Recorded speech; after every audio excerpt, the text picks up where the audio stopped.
নমস্কার বন্ধুরা, মলি কিচেনে আপনাদের সবাইকে স্বাগত জানিয়ে আজকের একটি নতুন কিংবা ইউনিক রেসিপি আপনাদের সাথে শেয়ার করছি, যেটা বলতে পারেন ইউনিক বেগুন ভাজা। যেমন সুন্দর দেখতে, খেতেও কিন্তু ততটাই সুন্দর। বেকে না দিয়ে কড়াইতে কিভাবে বানাবেন তার একটি সহজ রেসিপি আজকের আপনাদের সাথে শেয়ার করছি।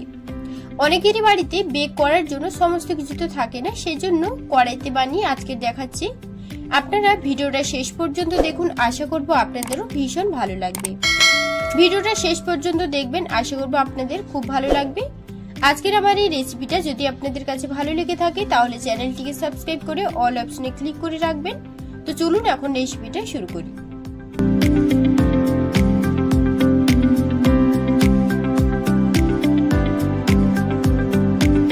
রেসিপিটা বানানোর জন্য এখানে 3 পিস নরম বেগুন নিয়েছি।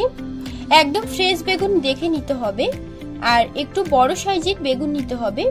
আপনারা চাইলে কালো যেই বেগুন আছে সেগুলো নেওয়া যেতে পারে, তবে আপনাদের পছন্দের যে কোনো বেগুন নিয়ে করতে পারেন। শুধু সাইজে কিন্তু একটু বড় রাখতে হবে। এবার বেগুনের মুখটা কেটে মাঝ বরাবর দুভাগে ভাগ করে কেটে নেব। একটা বেগুনের মুখটা কেটে নেব, আর বাদ বাকি যেই দুটো বেগুন আছে সেটা আমি ডাঁটা শুধু কেটে নিচ্ছি। আপনারা চাইলে ডাঁটি রেখেও কাটতে পারেন, আর না হলে ডাঁটি কেটেও কিন্তু দিতে পারেন। সমস্ত বেগুনগুলো একদম ফ্রেশ দেখতেই পাচ্ছেন। তো সমস্ত বেগুনগুলো পরপর করে কেটে নেব।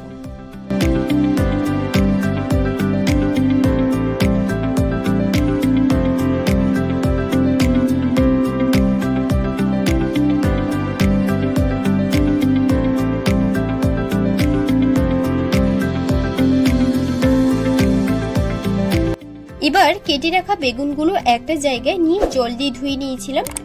এরপর একটা বেগুন নিয়ে ছুরি দিয়ে বেগুনগুলো একে একে কেটে নেব।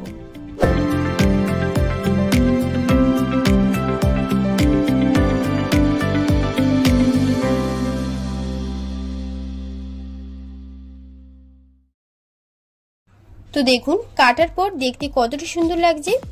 বাদ বাকি বেগুনগুলো সেম ভাবে কেটে নেব। আমি আবার বলছি, এই রেসিপির জন্য নরম বেগুন কিন্তু দিয়ে করতে হবে, আর একটু বড় সাইজের বেগুন নিয়ে করতে হবে। ভিডিওটা আপনারা শেষ পর্যন্ত দেখুন, আপনাদের ভীষণ ভালো লাগবে। তো সমস্ত বেগুনগুলো কেটে নিয়েছিলাম। এরপর বেগুনের মধ্যে দিয়ে দেব লবণ।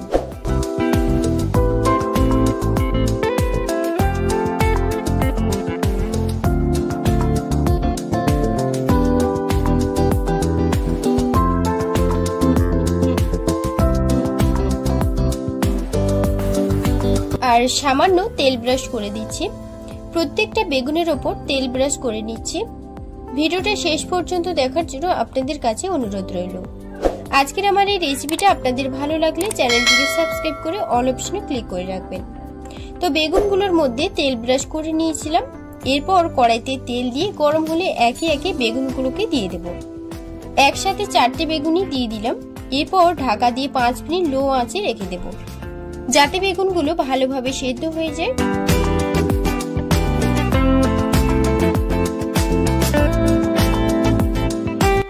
তো 5 মিনিট পর এখন আমি ঢাকনাটা খুলে নেব। তারপর একে একে বেগুনগুলোকে একটা প্লেটের মধ্যে নিয়ে নেব। বেগুনগুলো কিন্তু 50% মতন সেদ্ধ হয়ে গেছিল। এরপর সেই বেগুনের শাঁসগুলোকে বের করে নেব। এখানে একটা কাঁটা চামচ নিয়েছি বেগুনের শাঁসগুলোকে বের করার জন্য। আপনারা যে কোনো চামচ কিংবা ছুরি দিয়ে বের করে নিতে পারেন। গরম অবস্থায় বের করার কোনো প্রয়োজন নেই, একটু ঠান্ডা হলে তারপর শাঁসগুলোকে বের করে নিতে পারেন। আর এখানে একটা কথা বলে রাখি, বেগুনের পুরো শাঁসটা বের করার প্রয়োজন নেই, শাঁসগুলো কিছুটা রেখে বের করে নেবেন।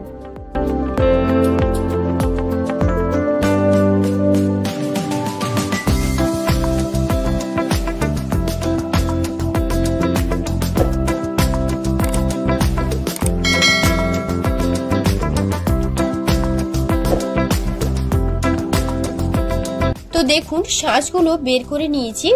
বের করে একটা পাত্রে রেখে দেব। সবগুলো শাঁস আমি বের করে নিয়েছি। এরপর ঝালের জন্য 2টো কাঁচা লঙ্কা নিয়েছি, কুচি কুচি করে কেটে নেব। আপনারা ঝালের পরিমাণটা কম বেশি করে দিয়ে দিতে পারেন। তো লঙ্কাটাকে কুচি কুচি করে নিয়েছি। এবার ওই পাত্রে দিয়ে দেব।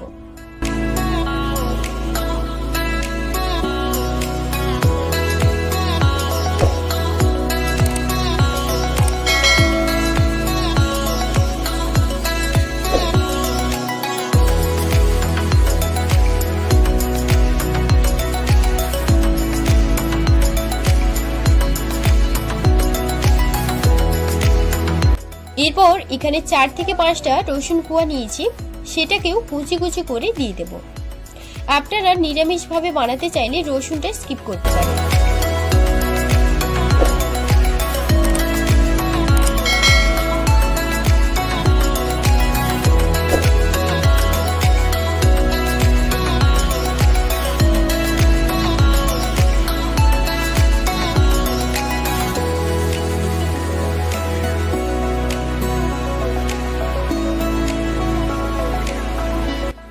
তো এবার নিয়েছি টমেটো, সেটাকেও একদম মিহি করে কেটে দিয়ে দেব।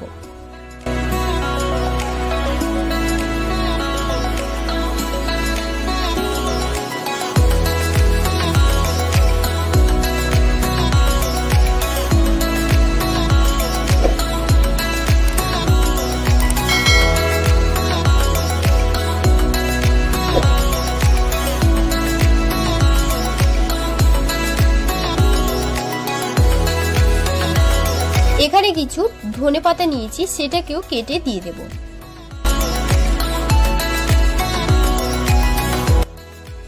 এখানে একটা ডিম নিয়েছি, দিয়ে দেব। এখন দিয়ে দেব স্বাদ মতো লবণ, আর দিচ্ছি হাফ কাপ সরষের তেল। এবার ভালো করে প্রত্যেকটি মিশ্রণ চামচের সাহায্যে মিশিয়ে নেব। ভিডিওটা শেষ পর্যন্ত দেখুন, আশা করব আপনাদের খুব ভালো লাগবে।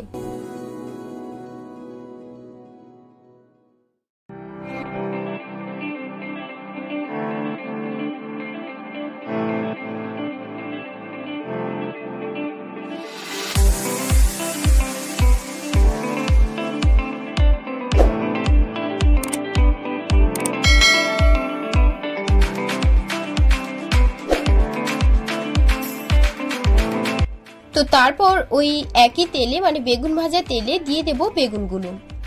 দুটো দুটো করে ভেজে নেব, এতে সময়টা হয়তো একটু বেশি লাগবে, তবে বেগুনগুলো ভালোভাবে সেদ্ধ হয়ে যাবে। এখন বেগুনের ওপর সরষের তেল ব্রাশ করে দেব, একটু ভালোভাবে ব্রাশ করে নিচ্ছি।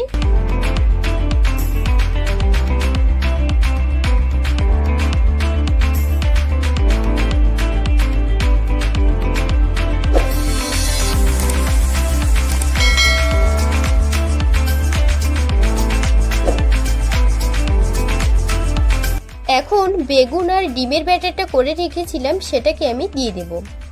যারা এইভাবে কোনোদিন বানিয়ে খাননি, একবার হলেও অন্তত বাড়িতে বানিয়ে দেখবেন, ভীষণ সুন্দর লাগে খেতে।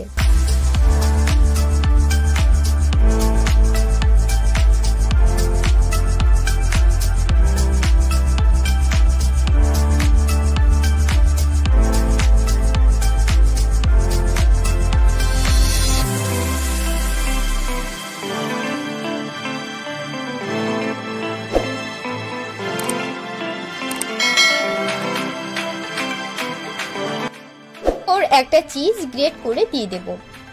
আপনারা চিজ ছাড়াও কিন্তু করতে পারেন, সেটাকেও কিন্তু ভীষণ সুন্দর লাগে খেতে। এরপর নিয়েছি পরিমাণ মতন অরিগেনো, ওপর দিয়ে দেব। তারপর চিলি ফ্লেক্স দিয়ে দিচ্ছি। এরপর ঢাকা দিয়ে দেব, আর ফ্লেমটাকে একদম লোতে রেখে প্রায় 5 থেকে 6 মিনিটের জন্য রেখে দিচ্ছি। ফ্লেমটাকে যতটা সম্ভব একদমই লোতে রাখতে হবে, তাহলে কিন্তু চিজটা ভালোভাবে মোল্ড হয়ে যাবে আর বেগুনগুলোও কিন্তু ভালোভাবে সেদ্ধ হয়ে যাবে। তো এখন 6 থেকে 7 মিনিট পর ঢাকনাটা খুলে নেব। তো দেখতেই পাচ্ছেন চিজগুলো কিন্তু একদম মোল্ড হয়ে গেছে আর বেগুনগুলো কিন্তু ভালোভাবে সেদ্ধ হয়ে গেছে। এবার আমি তুলে একটা প্লেটে নিয়ে নিচ্ছি। একইভাবে বাদবাকি যেই বেগুনগুলো আছে সেগুলোকেও আমি ভেজে নেব। আমি আবারও বলছি, বাড়িতে একবার হলেও এই রেসিপিটা বাড়িতে বানিয়ে দেখবেন, খেতে ভীষণ ভালো হয়। এখন ওপর দিয়ে চিজ দিয়ে ঢাকা দিয়ে 5 থেকে 7 মিনিট রেখে দেব। 5 মিনিট পর এখন ঢাকনা খুলে একটি সার্ভিং প্লেটে নিয়ে নিচ্ছি। ওপর দিয়ে একটু ধনেপাতা দিয়ে দেব, তাহলে দেখতে ভালো লাগবে। কোনো রকম বেক ছাড়া শুধুমাত্র কড়াইতে বানিয়ে আপনাদের দেখিয়েছি। কেমন লাগলো আজকের রেসিপি কমেন্টে জানাতে একদমই ভুলবেন না। রেসিপিটা যদি আজকের আমার ভালো লেগে থাকে বাড়িতে বানাতে একদমই ভুলবেন না, এবং কেমন লাগলো সেটাও কিন্তু কমেন্টে জানাবেন। আজকের রেসিপিটা যদি আমার ভালো লেগে থাকে লাইক, কমেন্ট আর শেয়ার করে দেবেন। আর রোজ রোজ নতুন নতুন রেসিপিগুলো দেখার জন্য চ্যানেলটিকে সাবস্ক্রাইব করে অল অপশনে ক্লিক করে রাখবেন, তাহলে সবার আগে নিত্য নতুন রেসিপিগুলো আপনাদের কাছে পৌঁছে যাবে। ভিডিওটা শেষ পর্যন্ত দেখার জন্য আপনাকে অসংখ্য ধন্যবাদ জানিয়ে আজকের রেসিপি এই পর্যন্ত। আপনারা ভালো থাকবেন, সুস্থ থাকবেন।